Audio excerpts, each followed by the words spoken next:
Halo, dan selamat datang kembali di sesi eksplorasi mendalam kita. Hari ini nih, kita mau benar-benar menyelami inti dari bab 7 buku Conducting Narratives. Judulnya aja udah, wah, bikin mikir ya.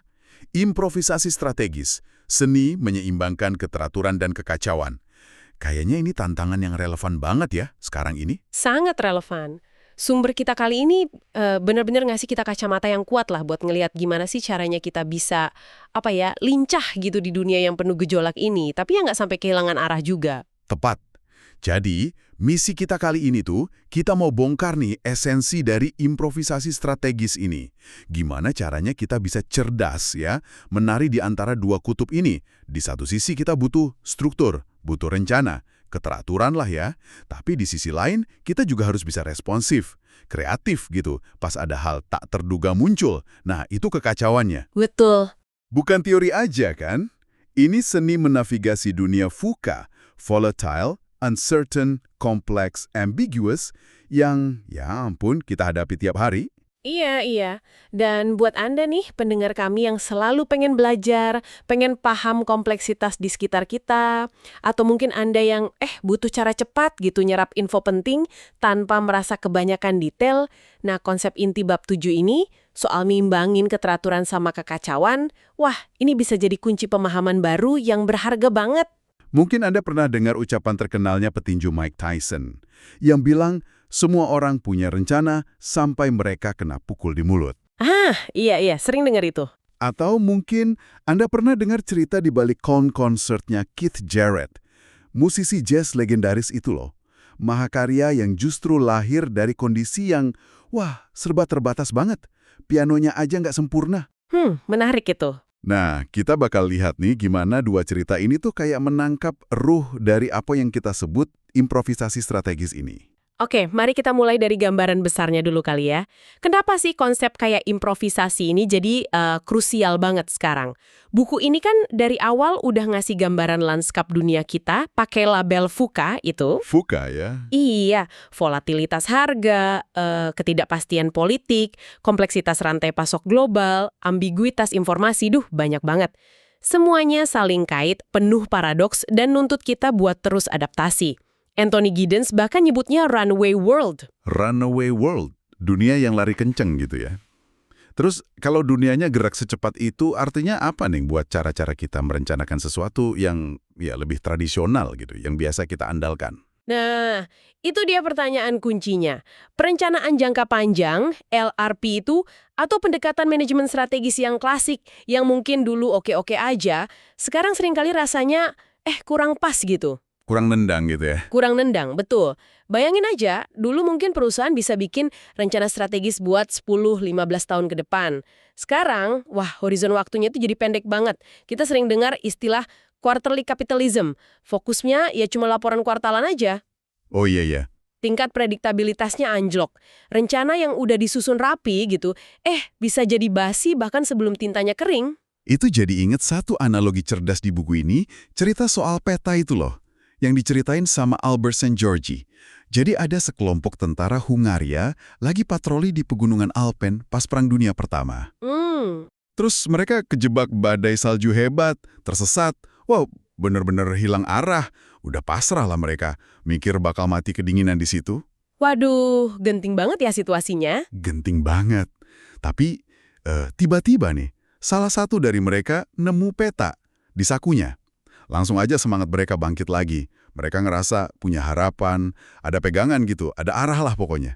Ada harapan ya? Ya, begitu badai agak reda, modal peta itu mereka mulai gerak, dan akhirnya selamat, bisa balik ke markas. Alhamdulillah. Nah, bagian yang paling bikin kagetnya nih, pas komandannya ngecek peta itu, ternyata itu bukan peta Alpen sama sekali. Loh, terus peta apa? Itu peta pegunungan Pyrenees, yang di perbatasan Prancis sama Spanyol itu loh.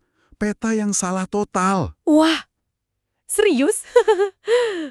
Ini cerita bagus banget. Iya kan? Iya, karena ini nunjukin paradoks yang kuat banget. Bukan petanya yang benar yang nyelamatin mereka secara fisik, tapi keyakinan itu loh. Rasa punya arah, tujuan bareng yang muncul gara-gara ada peta itu. Nah, itu yang ngasih mereka kekuatan psikologis buat bertindak, buat terus jalan. Jadi kayak placebo effect gitu ya? Mirip lah. Ini ilustrasi sempurna soal gimana terbatasnya rencana yang kaku, tapi sekaligus nunjukin betapa kuatnya dorongan psikologis dari sekedar punya arah atau kerangka berpikir, meskipun kerangka itu nggak sempurna. Oke, menarik banget. Nah, sekarang mari kita gali lebih dalam nih. Gimana improvisasi strategis, fokus utama kita di bab 7 ini, bisa ngejawab tantangan tadi?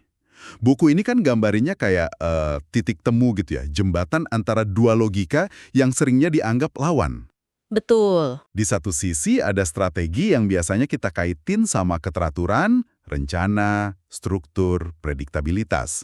Nah, di sisi lain ada improvisasi yang sering diasosiasiin sama spontanitas, kreativitas dadakan, tindakan intuitif, gitu aja. Dan poin kuncinya nih, ini bukan soal milih salah satu. Bukan strategi atau improvisasi. Tapi strategi dan improvisasi. Dan ya, Bukan atau. iya, dan. Rosabeth Moskanter yang dikutip di buku ini ngasih analogi bagus pakai dunia teater. Strategi tradisional itu ibarat pertunjukan teater yang naskahnya detail banget, kaku. Tiap kata, tiap gerakan, udah ditentuin, Oke, udah pakem gitu ya. udah pakem. Sementara improvisasi strategis itu lebih mirip improvisational theater atau teater improvisasi. Ada kerangka cerita atau tema dasarnya, tapi dialog sama aksinya itu berkembang dinamis di panggung. Saling respons situasi saat itu juga. Sama kekacauan ini dalam model improvisasi strategis. Nah, bab 7 ini nawarin model 3 komponen yang saling kait erat. Bisa dibayangin kayak segitiga dinamis gitu. Komponen pertama itu strategi. Ini fondasinya, komposisi atau kerangka dasarnya lah. Fondasinya ya, Iya. Bisa berupa rencana bisnis formal, visi perusahaan, tujuan yang jelas, aturan main, bahkan regulasi atau hukum yang berlaku. Kalau di analogi musik jazz, ini kayak struktur akor atau basic beat-nya lagu. Komponen ini ngasih stabilitas, arah umum sama batasan yang perlu.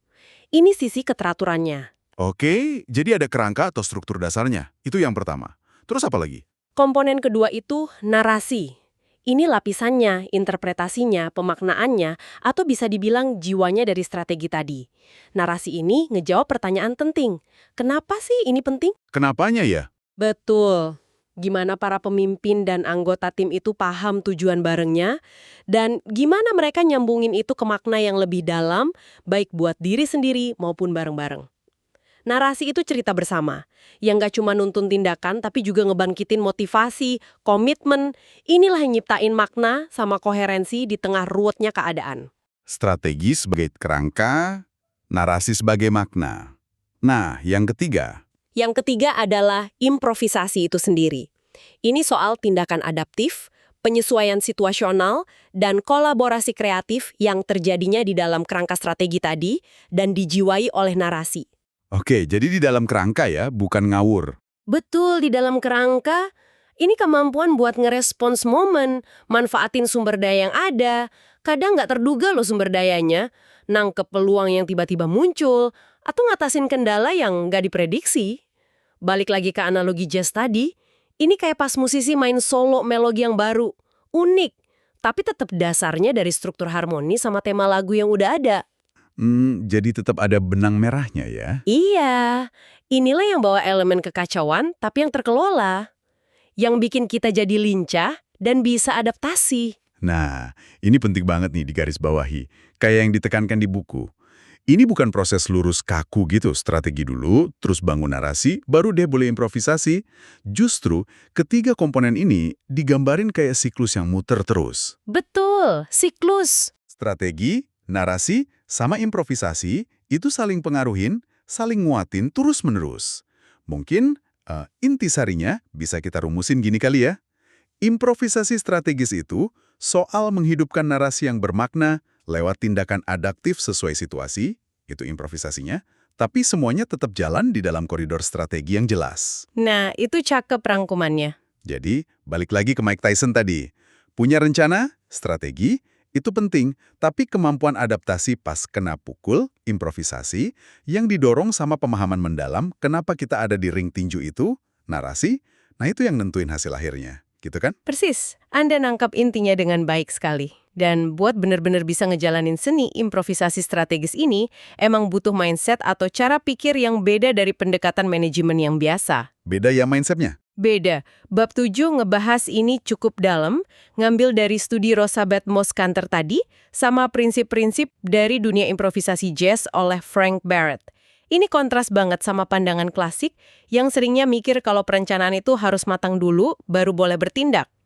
Betul, betul. Para pemikir kayak Carl Weick dengan konsep sense-making-nya, Herbert Simon dengan gagasan rasionalitas terbatas, bounded rationality, atau Niels Brunson yang ngeritik asumsi rasionalitas murni dalam organisasi, mereka semua kan sebenarnya nyorotin hal yang mirip.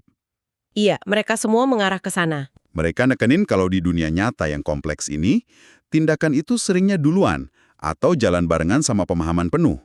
Penting buat mulai aja dulu bertindak, bereksperimen, bahkan sebelum kita ngerasa punya rencana yang 100% sempurna. Iya banget. Ini nyentuh inti dari pola pikir improvisasi. Kemauan buat nerima ketidaksempurnaan, ambiguitas, bahkan yang kelihatannya kayak kekacauan. Frank Barrett punya ungkapan menarik nih, yes to the mess. Bilang iya sama keruwetan. Yes to the mess. Berani menghadapi keruwetan gitu ya. Kurang lebih gitu. Bukan berarti nyerah sama kekacauan, tapi ngakuin aja kalau realitas itu kompleks, sering nggak rapi, dan nggak bisa sepenuhnya kita kontrol. Nah, dari penerimaan itulah kita bisa mulai kerja, adaptasi, dan nyiptain sesuatu yang baru. Oke, ini mulai kerasa lebih konkret nih. Kalau kita tarik lagi ke prinsip-prinsip praktisnya, apa aja ide kunci dari pendekatan improvisasi ini? Buku ini kan nyebut 7 prinsip jazz dari Barrett, sama ada matriks prinsip manajemen juga di bab 8. Beberapa yang kayaknya paling nonjol dan nyambung sama tema kita soal nyibangin keteraturan kekacauan ini misalnya, apa ya? Salah satu yang paling dasar itu prinsip struktur minimal otonomi maksimal. Artinya struktur atau aturan itu keteraturannya perlu sebagai acuan, tapi jangan kebanyakan dan kaku sampai matiin ruang gerak buat kreativitas, inisiatif, sama respons cepat. Itu improvisasi kekacauan terkelolanya. Harus pas gitu ya porsinya. Harus seimbang, betul. Terus ada ide buat merangkul kesalahan sebagai sumber belajar. Ini krusial banget. Dalam improvisasi, salah itu bukan akhir dunia. Tapi seringnya malah jadi titik awal buat eksplorasi baru, nemuin jalan yang nggak kepikiran sebelumnya. Tapi ini butuh lingkungan yang aman kan ya? Tentu saja, butuh lingkungan yang aman secara psikologis, di mana orang nyaman buat nyoba, eksperimen, nggak takut dihukum kalau gagal. Gagal itu dilihat sebagai data, sebagai pelajaran. Oke, terus apa lagi? Terus ada kompetensi afirmatif, sikap yes to the mess yang tadi kita bahas. Ini soal bangun kemampuan ngadepin ketidakpastian dan ambiguitas pakai sikap positif dan proaktif, bukannya malah defensif atau panik. Jangan panik duluan ya? Jangan panik. Terus juga prinsip buat melakukan sambil bereksperimen, action and experimentation, belajar sambil jalan, bikin penyesuaian terus berdasarkan feedback dari tindakan nyata, bukan nunggu analisis sempurna baru gerak. Satu lagi nih yang menurut saya menarik banget itu penekanan soal pentingnya dialog informal sama interaksi spontan. Kalau istilah jazznya Barrett itu jamming and hanging out. Ah, ya jamming. Iya kan? Ruang sama waktu buat ngobrol santai, nggak terstruktur, itu seringkali jadi lahan subur buat munculnya ide-ide brilian, pemahaman baru, sama hubungan antara anggota tim yang lebih kuat. Sesuatu yang susah didapat di rapat formal yang kaku. Betul sekali. Semua prinsip ini kalau dibudayain bakal ngebangun otot atau kapasitas organisasi dan individu buat berimprovisasi secara strategis. Dan cerita Keith Jarrett dengan konsertnya itu benar-benar jadi contoh hidup dari prinsip-prinsip ini ya, terutama soal nerima keterbatasan sama bertindak di saat ini. Coba ingat lagi deh, dia kan capek banget abis perjalanan panjang, terus dihadapin sama piano Bessendorfer yang kondisinya jelek. Pianonya bermasalah ya waktu itu? Ya, beberapa tutsnya nggak fungsi, pedalnya bermasalah, suaranya tipis di nada tinggi, dengung di nada rendah. Kondisi yang jauh banget dari ideal buat konser solo piano. Wah iya, secara logika mungkin dia bisa aja batalin konsernya kan? Bisa banget, tapi dia milih buat nerima kondisi itu, yes to the mess, dan berimprovisasi. Keterbatasan piano itu malah maksa dia keluar dari zona nyaman mainnya. Oh, jadi malah jadi pemicu ya? Iya, dia jadi harus ngindarin tuts yang bermasalah. Jadi lebih banyak main di register tengah piano, pakai pola ritmis sama ostinato yang diulang-ulang buat bangun intensitas, karena dinamika pianonya terbatas. Dia adaptasi dengan keterbatasan itu. Luar biasa. Hasilnya, rekaman konser solo piano terlaris sepanjang masa. Sebuah mahakarya yang lahir bukan meskipun ada keterbatasan, tapi bisa dibilang karena keterbatasan itu dihadapi pakai semangat improvisasi. Ini nunjukin kekuatan momen saat ini, the now, dan gimana kondisi yang kelihatannya jelek malah bisa jadi katalis kreativitas yang dahsyat. Keren banget contohnya. Tadi kita udah bahas strategi sama improvisasi. Coba kita balik sebentar ke komponen kedua yang penting banget tadi, narasi. Kenapa sih narasi ini megang peran sentral banget di model improvisasi strategis ini? Nah ya ini menarik. Seringnya kita fokus ke rencana, strategi, atau tindakan improvisasi. Tapi peran narasi ini kadang suka kelewat gitu ya. Betul, narasi itu ngasih kenapanya. Kayak kutipan Viktor Frankl di awal buku itu, dia yang punya mengapa untuk hidup bisa nanggung hampir semua bagaimana. Dalam itu. Dalam konteks organisasi atau tim, narasi itu sumber makna dan tujuan bersama yang ngejawab pertanyaan, kenapa kita lakuin ini? Kenapa ini penting? Tanpa pemahaman bareng yang kuat soal tujuan ini, improvisasi yang dilakuin sama individu atau tim bisa jadi sporadis gitu, nggak terarah, bahkan malah kontraproduktif. Jadi bisa kacau beneran ya kalau nggak ada narasinya. Bisa jadi, improvisasi bisa kehilangan dimensi strategisnya kalau nggak dilandasi narasi yang koheren. Jadi narasi ini fungsinya kayak kompas moral gitu ya, atau jangkar makna di tengah laut ketidakpastian. Bisa dibilang gitu. Narasi ngejembatanin celah antara rencana gede di kertas, strategi, sama tindakan nyata yang adaptif di lapangan, improvisasi. Narasi yang kuat itu ngebangun kepercayaan, nyiptain koherensi di antara macam-macam tindakan improvisasi yang mungkin beda-beda, dan numbuhin rasa kepemilikan bareng terhadap tujuan.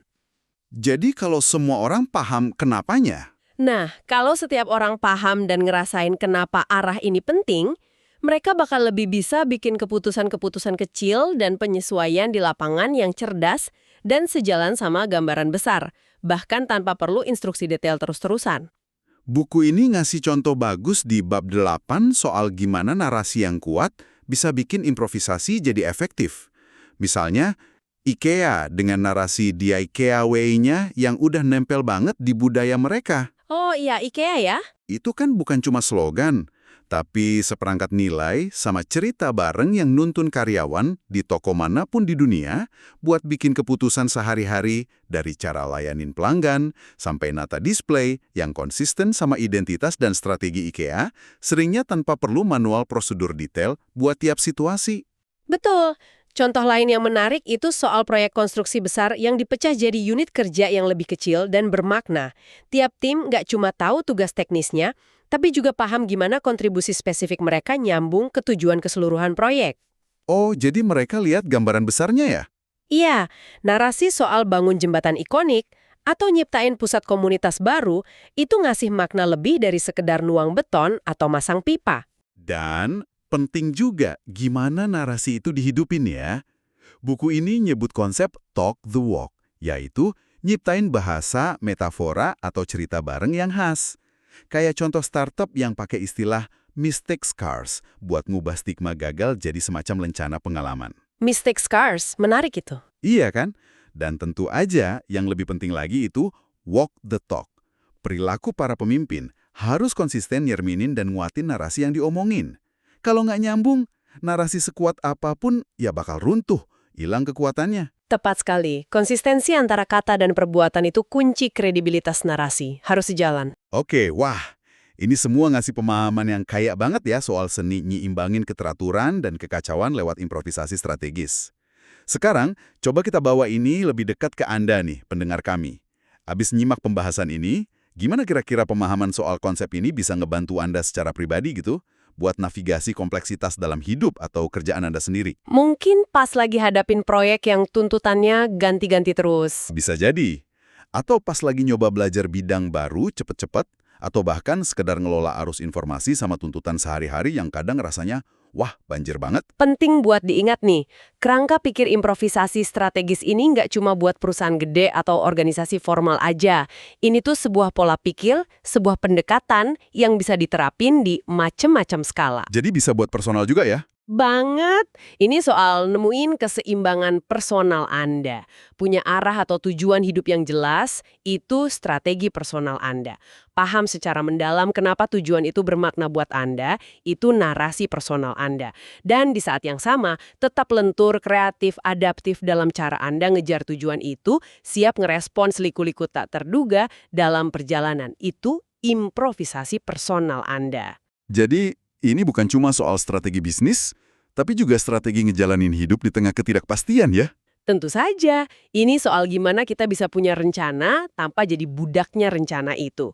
Gimana kita bisa punya tujuan yang ngasih kita kekuatan dan arah, terutama pas lagi sulit, tanpa jadi kaku dan nutup mata sama peluang atau realitas baru. Fleksibel tapi punya arah gitu ya. Persis, ini soal belajar ngelihat tantangan, keterbatasan, atau kekacauan bukan sebagai penghalang mutlak, tapi sebagai undangan buat berimprovisasi, buat nemuin solusi kreatif, buat tumbuh. Pola pikir ini sangat memberdayakan loh di level personal. Baik, rasanya kita udah kupas cukup dalam nih inti dari bab 7 ini. Mari kita coba rangkum poin-poin kuncinya dari eksplorasi kita hari ini. Esensinya adalah, improvisasi strategis itu bukan tindakan serampangan tanpa arah, atau sekedar pasrah aja sama kekacauan. Bukan pasrah ya. Justru sebaliknya, ini pendekatan yang cerdas dan terstruktur buat nggak cuma bertahan, tapi malah bisa berkembang di tengah dunia yang nggak pasti. Caranya ya dengan secara sadar dan dinamis nyeimbangin 3 elemen kunci. Kerangka acuan yang jelas, strategi, pemaknaan tujuan yang kuat, narasi, sama kelincahan dalam bertindak dan adaptasi, improvisasi. Inilah seni menari antara keteraturan dan kekacauan. Dan sebagai pemikiran penutup nih, mungkin ada satu pertanyaan yang bisa Anda bawa pulang buat direnungin lebih lanjut. Di tengah dunia VUCA yang kita tinggalin ini, mungkinkah strategi yang paling ampuh itu bukan terletak pada sempurnanya rencana itu sendiri? Karena kita tahulah, rencana pasti bakal ketemu realitas dan perlu diubah. Pasti ada aja yang nggak sesuai rencana ya. Selalu ada. Mungkinkah strategi yang sesungguhnya itu adalah kapasitas atau kemampuan kita baik sebagai individu, tim, maupun organisasi buat secara efektif berimprovisasi pas rencana itu ketemu sama dinamika tak terduga? Jadi kemampuannya itu sendiri yang jadi strategi. Bisa jadi. Dan kalau emang gitu, pertanyaan lanjutannya adalah, gimana caranya kita bisa secara sengaja dan sistematis ngelatih serta nguatin otot improvisasi ini dalam diri kita dan di lingkungan sekitar kita? Wah, sebuah pertanyaan reflektif yang kuat banget ya buat nutup pembahasan kita. Terima kasih banyak sudah menyimak dan bergabung bersama kami dalam sesi eksplorasi mendalam kali ini, mengupas seni improvisasi strategis dari bab 7 buku Conducting Narratives. Semoga wawasan ini ngasih perspektif baru yang bermanfaat buat Anda ya. Sampai jumpa di pembahasan menarik berikutnya.